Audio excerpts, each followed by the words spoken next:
Hello, today I want to talk about tomato plants. And who doesn't love a warm, juicy, fresh from the garden, homegrown tomato? They're one of the reasons why we have gardens. They're so delicious, so much better than store-bought. So there are several things that you can do to make tomato growing more successful for you. To begin with, whether you're starting from seed, and by the way, start seeds about 10 to 12 weeks before your last frost date, or if you're just going to the local nursery and buying tomato plants, one of the things that you can do to make a little bit more success is to start your tomatoes planted sideways. And the way to do this is before you about a week or so before you're going to plant the tomatoes and you have your pots full of tomatoes, you turn them sideways and allow the plants to turn 90 degrees upright. They will do that in a couple of days. Then you plant them into the soil, and the plants will be vertical and they'll have a much longer stem that will grow roots that can really sink those roots into the soil much better. Next, I recommend making these tomato towers that has the great feature of being able to hold the tomato from the top down. And what do I mean by this?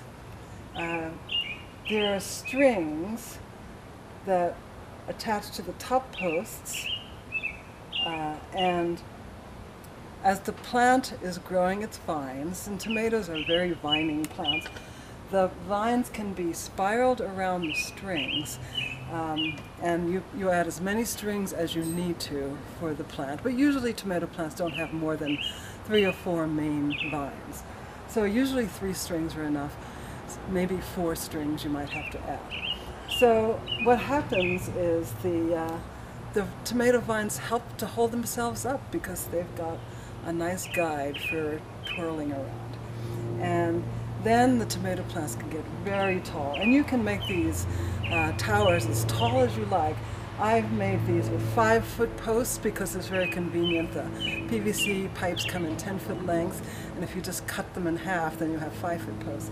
But the tomatoes will actually get taller than this. They'll get up to about 5 to 6 feet high and still be supported by these tomato towers. I've used these for 4 or 5 years now. It's a really great system. And what you can do is plant your tomatoes pretty closely because the vines will all be kept nicely in, and the tomato plants can be planted pretty close together.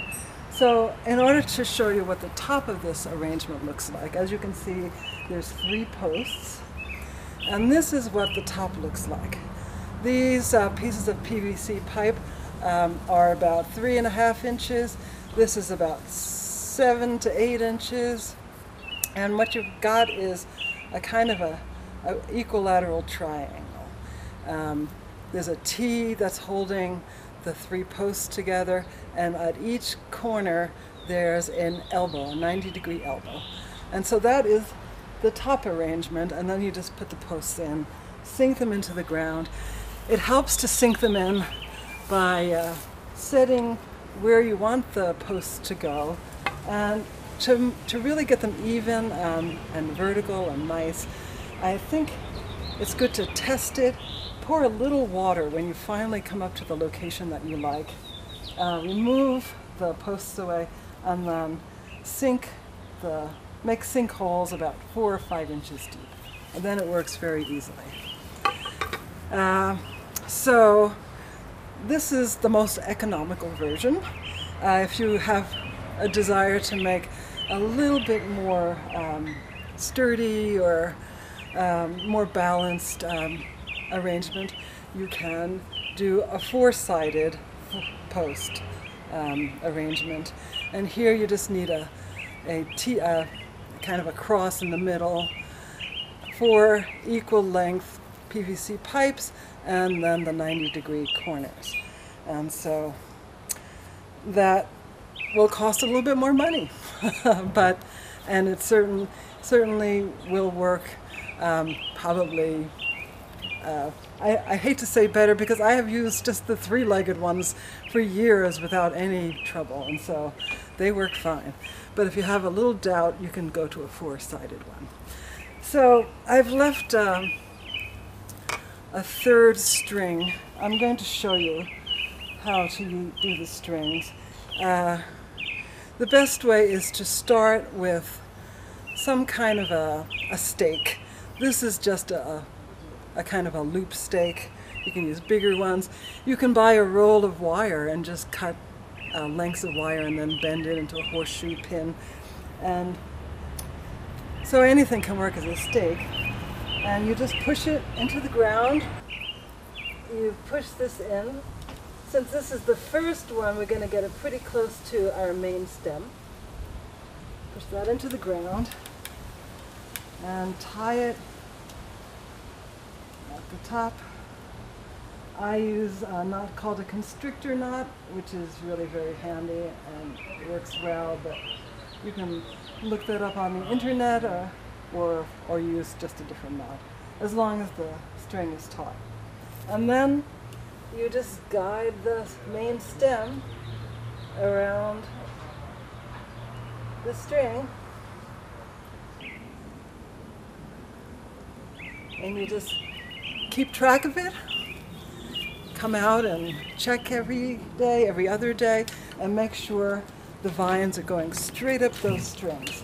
Now, if you don't want to use some kind of a stake for the ground level, you can tie the string to a base tomato branch and then tie it up to the top. But you want things to be pretty tight. So work from the bottom to the top. And the other really good thing about this arrangement, the benefit it has of being tall, of keeping the tomato plants reined in, it also allows you to shake your tomato plant. And what is shaking the tomato plant good for? It's good for pollination. Sometimes tomato plants are pollinated by insects, but they don't really need to be. A good wind will help pollinate the plants, but you can also just shake the plants, and all you have to do with this arrangement is just wobble the top, and that will help to have many more tomatoes actually pollinated and made into fruit. So the other thing about tomato plants is, what do we do to nourish them?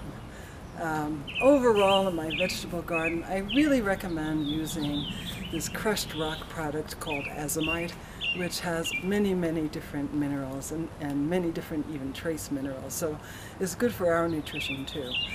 But for tomatoes, since we're also loving of tomatoes and loving to eat them, I think you can just think about the nitrogen, the potassium, and the phosphorus that a tomato plant will need. Now, one thing to ensure your plant's going to have enough nitrogen is to think about, in your crop rotation, to plant your tomatoes where beans or peas have grown the following year, because those legumes do fix nitrogen into the soil. And then for the potassium, if you have a composter, compost bucket, make sure you're throwing in fruit peels like banana peels and vegetable scraps and other kinds of orange peels. Any kind of fruit and vegetable scraps will yield potassium. Also, if you want to throw a little wood ash into your compost bucket or bin, that will help with the potassium too. And phosphorus, one thing you can add is the seaweed fertilizer. And also, again, banana peels are a good source of phosphorus, and coffee grounds. So you can just think about adding a little bit of extra nourishment to your soil to make your tomato plants really big and bushy and full of fruits. Now, and that's another thing about tomato plants. I really don't recommend pruning them. All of that greenery, that big growth is really just an energy factory for the plant to make lots and lots of tomatoes. So I don't recommend nicking off the side shoots of tomato plants. I buy indeterminate varieties that just keep growing and growing, and I just let them go wild, and I pick frequently. And I think you'll have lots of good results using the tall method and just taking care of pollinating your plants by shaking them and giving them adequate nutrition and water. Another point is to also maybe look at my video on making a shade canopy, because tomato plants can get quite hot in the summertime, and if the temperatures rise over 95 degrees, then it's possible the blossoms will fall off the tomato plants. So check out that video on how to make a simple shade canopy, because that will help cooling down your tomatoes as well.